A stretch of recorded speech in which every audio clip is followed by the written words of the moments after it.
নমস্কার বন্ধুরা, সুনিতাস blog and কিচেনে আপনাদের স্বাগত জানাই। আজকে ইলিশ ভাপা দেখাবো, সেই জন্য মিক্সির জারে 5-6টি কাজু, 1 চামচ চারমগজ ও 2টি কাঁচা লঙ্কা দিয়ে আমরা পেস্ট তৈরি করে নেব।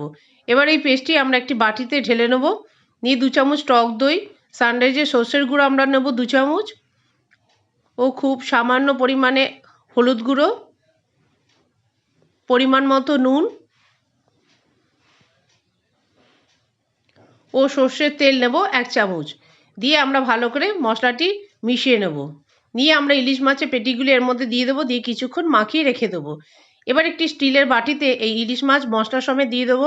উপর থেকে 2টি কাঁচা লঙ্কা ও সর্ষের তেল আরেকটু দিয়ে চাপা দিয়ে আমরা কড়াতে জল বসিয়ে তার মধ্যে ভাপাতে দেবো 15 থেকে 20 মিনিট। আমাদের ইলিশ মাছ রেডি। আমরা এবার গরম গরম ভাতের সাথে সার্ভ করে দেবো। বন্ধুরা, ভিডিওটি ভালো লাগলে লাইক, শেয়ার, কমেন্ট করে পাশে থাকবেন। আমাদের ইলিশ ভাপা রেডি, আমরা সার্ভ করে দিয়েছি। ধন্যবাদ বন্ধুরা।